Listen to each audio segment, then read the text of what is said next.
I've got a meeting at the Civic Center at 4:30, so. Yeah, so I'm gonna move this one.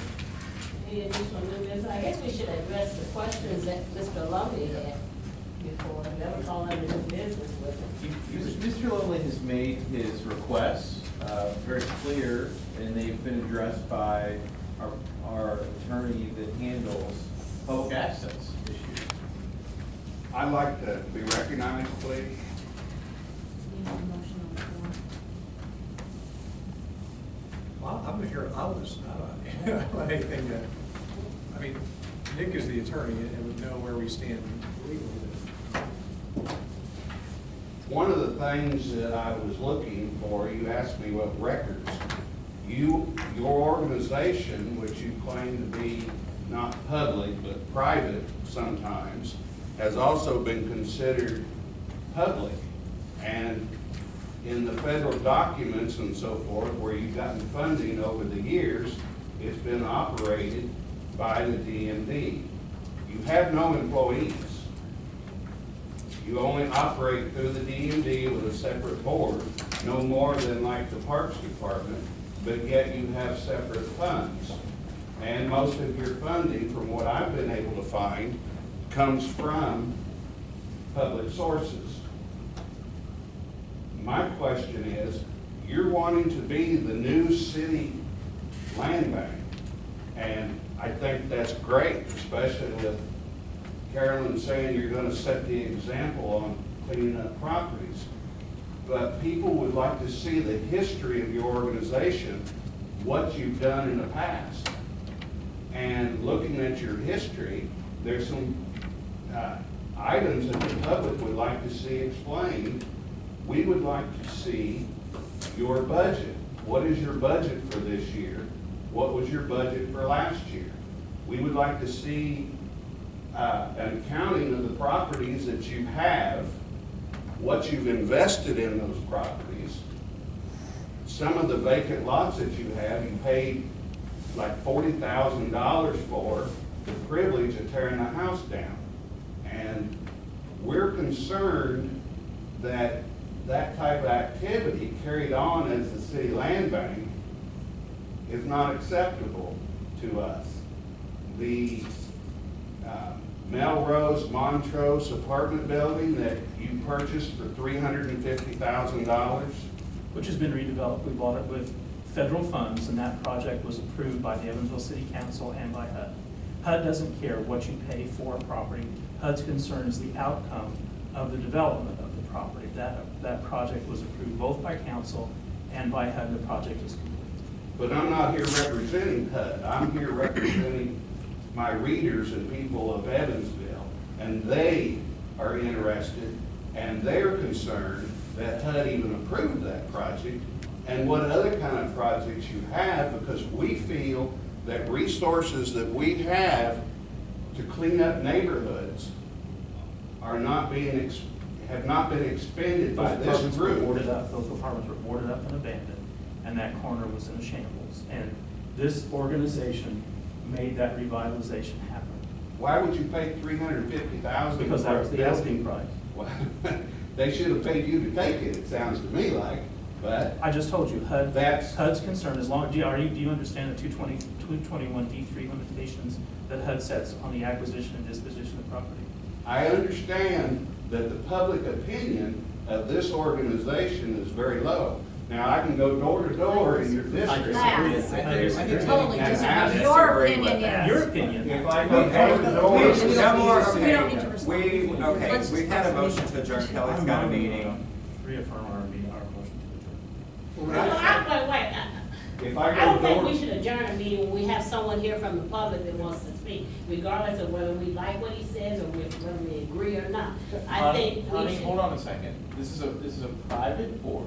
We don't have, first of all, we don't have to allow you to come. We do, thank you for pointing to me. you're allowing me Mr. to Lumley. come, but you're not allowing me to No, speak. I'm speaking right now. But we don't have to sit here and listen to incorrect criticism. We don't have to. Maybe we want to because of the way we want to interact with council or the way we want to interact with the public. But he's come here and just made made certain allegations that we disagree with, and we don't need to sit here and listen to it if we don't want to. If the board wants to adjourn, they can adjourn. If they don't, they don't have to. It's up to the board. Connie, you can stay So and it's talk to for- him all you want. So the motion to adjourn is on the floor. Do we want to adjourn? That's the question. Is there a second and a vote? If not, then we can sit here and listen to Mr. Lumley. Well, what I would, look, if we're not in discussion, then I guess I'm not to speak until, what I would say is that in your opinion, you made your public record requests on behalf of yourself and the public you propose to represent, and that's fine.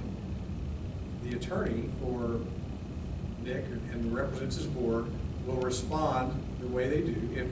If it's not to your liking, then there is a recourse for that. You know, there's the courts that would decide that. As far as the opinion, did a board pay too much in your opinion or not, it's actually inconsequential for what the opinion is, it paid too much or not. So you disagree, this board, at whatever time that was, did that.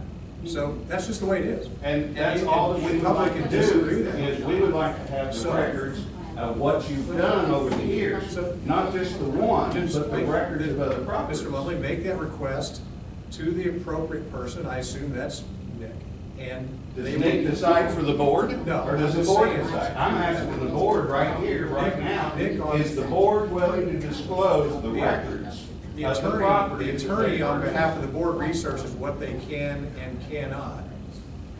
You can disclose it if you want to disclose it. Do you want to disclose it? This is And the apparently attorney that will answer give us is the that advice on The what attorney to- is the one running the show. But they'll give us the advice, That's not the legal true. advice on Okay. what to release or not. So make the request and we'll go. I through it. request that this board Would you authorize put it in writing? the release.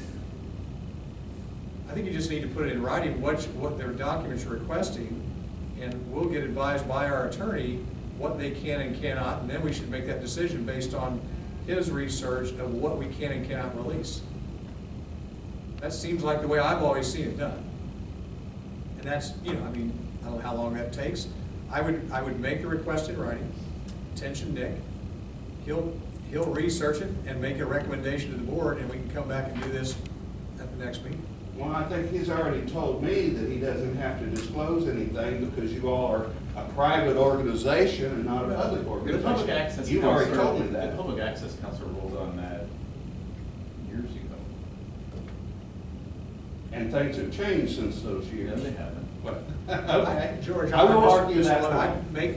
I would make the request in writing. That's Okay. the way most people would ask you to do that, so that Okay. it's written. Okay. Nick will give us a recommendation. If you're not pleased with his answer to this board, then you can take that to the public access counselor and take the recourse that everybody else does. Okay, well, we're just trying to get an idea. You all want to be the land bank for the city, and we're trying to research the history of what you've done in the past, and you're saying it's all All you gotta do private. is put that request in writing, and we'll go from there.